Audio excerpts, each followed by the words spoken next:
Здравейте, приятели! Днес ще направим едно клипче пътуване около 25 км между Холандия и Белгия. Тук в дясно виждате, нямат пешеходни пътеки. Ето го велосипедиста, който също има двупосочно, и неговия път е двупосочен в две ленти, защото в лявата страна виждаме, че не е осигурен такава пътна лента за велосипедисти. Тук минаваме покрай строителна площадка, като тук интересното бих могла да кажа за много добрата логистика, която е в Айтховен.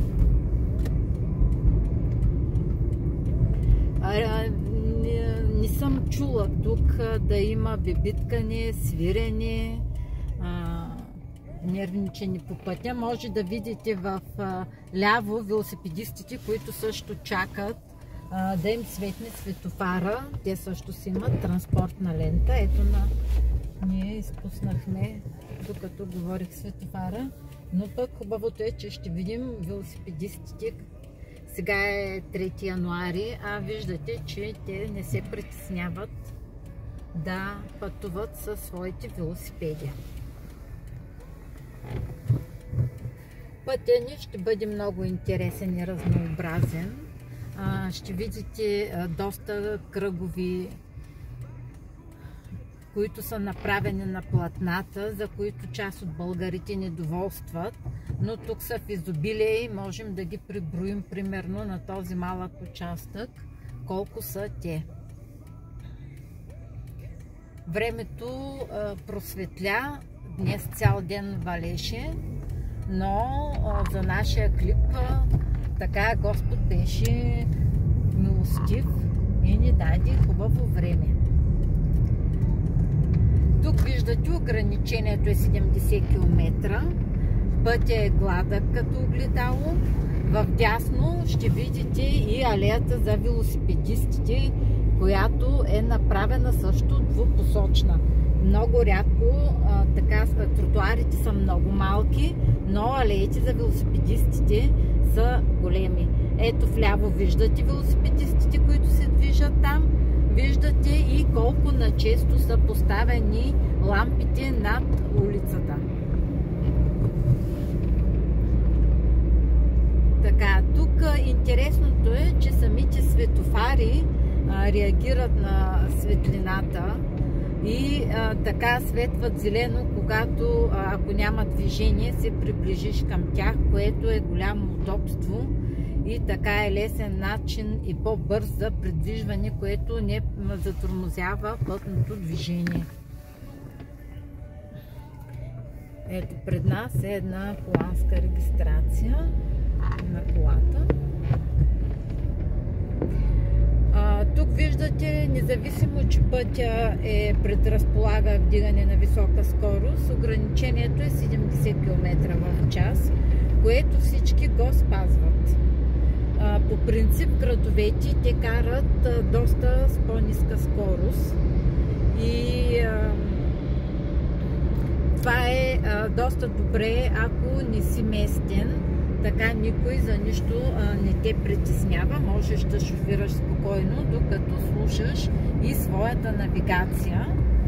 Обикновено аз ползвам навигацията на Google. Нямам такава професионална навигация, но всяко зло за добро. Ако объркам пътя, пък така разглеждам. Тук в ляво ще видите, този мост е за велосипедистите, който е направен.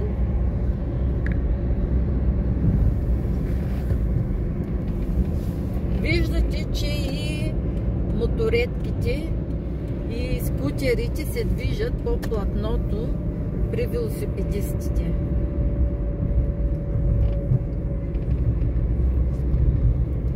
Тук продължават ограниченията с 70 км, като тук искам да ви отбележа, че така много добре са маркирани направленията на пътя. Ясни са, видими са, даже и да не си от тук, да не си местен, от пръв поглед ти е ясно на къде и как да се престроиш, на къде да тръгнеш. Виждате, много добре се виждат маркировките. Тук навлизаме в един много интересен участък пред нас. Като виждате, че така те са си опазили дърветата. В дясно виждаме една много хубава гора. Тук интересното на пътя, виждате ли как са разделени? Ти да искаш да изпреваря предходния пред мен, аз не мога да го изпреваря, нямам такова право. Тук всички се движат с една и съща скорост и никой никого не изпреварва. Като самия път е много интересно конструиран. Виждате помежду двете ленти какъв голям участък е с тревна площ, която е така много добре поддържана и видима. В този участък виждате, че видимостта е доста голяма, но пък имате ограничение от движението, което потока прави. Тук моста държа да отбележа, виждате ли наклона там, където е уширен, не е равен моста, а е под наклон. Двете платна са под ъгъл по-малък, така не са в една равнина 180 градуса, а в по-малка. Така, виждате, започва движението, но всеки кара така в колоната си. Като в този участък, понеже е равно, обикновено тук есенно и зимно време са много силни ветровети, но на тези колчета в страни, които виждате колко начесто са поставени, те са маркирани, те са светлоотразителни и на тях може да се види и имат такива закачени приспособления да показват колко е силен вятърът. Те започват да се движат. Сега през деня е светло и нямам такава възможност, но вечерно време ще ви направя и такъв клип. Като виждате малките маркировки, те са означени, номер 69, примерно пътното платно, на кой километър сме, ако стане пътно-транспортно происшествие. Виждате на колко често. Тук е 39,2, 39,3. Те са поставени тези колчета на 100 метра. Това е, ако стане пътно-транспортно происшествие, да може веднага да се сигнализира на кой метър се намирате от участъка. Ограничението тук на пътя е 80 км и се спазва от всички. Интересното тук е, че са поставени също и знаци, че преминават животни, като елени и прасета са дадени. Тук над пътя виждате алеята за велосипедисти, която в момента даже се вижда някой бута велосипед. Велосипедистите са им направени специални алеи, така че ето сега вече ни заваля дъжда и няма да направим нашето видео, но ще го продължим друг път. Довиждане за сега, приятели!